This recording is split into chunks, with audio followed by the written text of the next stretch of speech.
Yes, friends, today we are going to cover a small topic on mechanical vibration. Mechanical vibration, as we know, has its application in mechanical engineering as well as areas of civil engineering. Mechanical engineering, if we see water of steam engines, pumps, turbines, gas engines, all these are subjected to vibration problems. Similar in case of civil engineering, structures, bridges, they are prone to vibration phenomena. To study vibration, we need to start from the basics. What happens? What is a vibration basically? It is a repeated motion of a particle about its mean position after fixed time intervals. Small example can be motion of a pendulum or motion of a clock string. And then what is basically happening in this vibration? That it involves a transfer of potential energy to kinetic energy into potential energy. If system is not damped, like since we are studying about undamped field vibrations, so we assume that there is no energy dissipation and whole of the potential energy is converted into kinetic energy and whole of kinetic energy is converted into potential energy. In case system is damped, it has to be replaced by an external source so that damping doesn't take place, just to maintain the steady vibrations. Vibrations can be classified into free vibrations and forced vibrations. If any system is disturbed from its mean position and is allowed to vibrate on its own, it is said to be under the effect of free vibration. There is no external force. Force acting on it.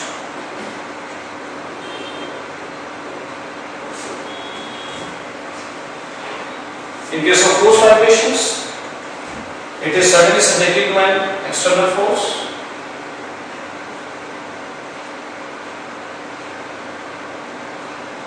And it arises mostly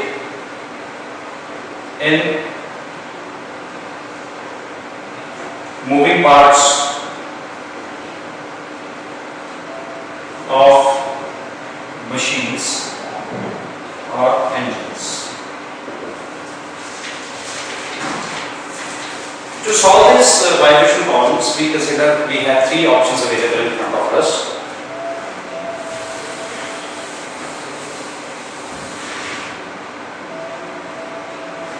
First method is like the sum of potential and kinetic energies, they are always constant for a given system. That is, for in a conservative system,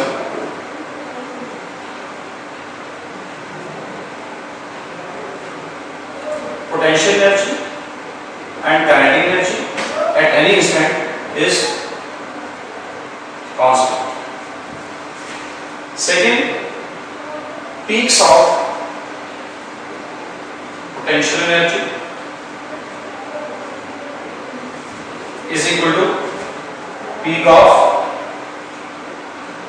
kinetic energy. The third method by which these problems can be solved is mere application of Newton's laws.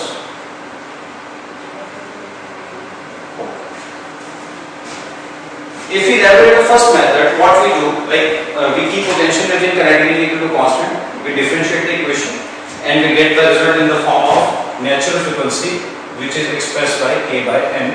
We will be solving one question based on this method.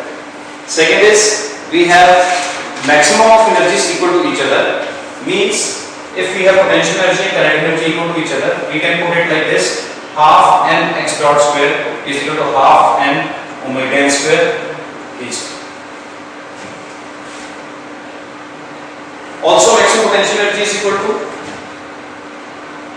half K square, which means half m omega n square a square is equal to half Ka square, and again omega n comes out to root of K by n. So first method gives the same result, second method of force gives the same result. The only difference is here we are considering the sum of energies, here we are considering the peaks of energies. Third method is application of Newton's law. In this method, we just make the free body diagram of the system and apply accelerating force is equal to the restoring force, and compare this result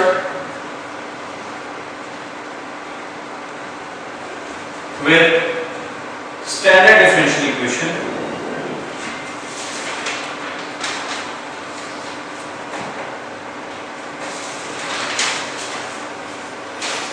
Mx double dot plus kx equal to 0, and in all the cases inertia force is an external force acting on system. Inertia force will be always an external force acting on the system. So now we proceed further to solve one numerical on this, and this is a case of the string mass system where we have to find the natural frequency of the system. We will be solving this equation by energy methodology.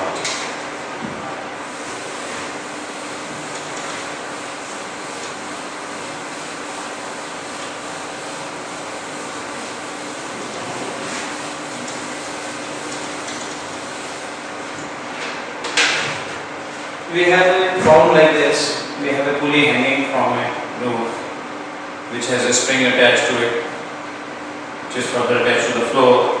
Its stiffness is k by 2. There is a mass 3m hanging on the other side of the pulley. This mass is given a displacement x in the downward direction. Capital M is mass of pulley, small r is radius of. We have to find the natural frequency of this shown system. If this rod moves by distance x, there will be rotation of pulley also by an equal mode, and if this rotation is theta, then this displacement from P1 to P2 can be expressed as x equal to r theta.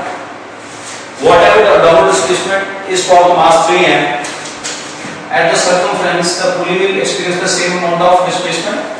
Means if theta is angle suspended at the center and r is radius of pulley, then this is x is equal to r theta. X is equal to r theta, and if we differentiate this, x dot is equal to r theta dot, x double dot is r theta double dot. Now see what are the energies which are prevalent in this system. First of all, energy for the spring, half spring stiffness into displacement square, rotational kinetic energy of pulley, half moment of inertia into theta dot square, plus half 3m. 3m is mass of the body, and x dot square, where x dot is velocity, and this makes to kinetic energy of this body. This is rotational kinetic energy of the pulley, and this is spring stiffness, energy because of spring stiffness. This total energy is constant.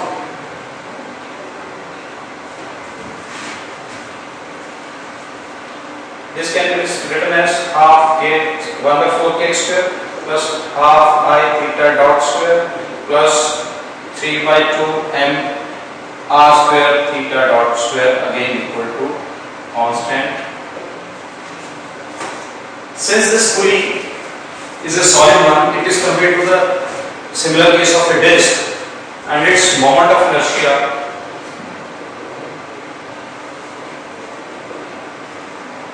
is mr square by 2. Substituting this value in first equation, we get 1 by 4 kx square plus half mr square by 2 theta square plus 3 by 2 and x dot square, or r theta dot square, it is 1 same thing, again equal to constant. Now differentiating this equation will lead us to the final solution of the problem. Differentiating above with respect to time, 3mr square theta dot theta double dot plus half theta dot theta double dot plus a by 2 r square theta theta double dot, theta dot is equal to 0. 3mr square theta double dot, eliminating theta dot from the whole equation, plus half I theta double dot plus a by 2 r square theta is equal to 0.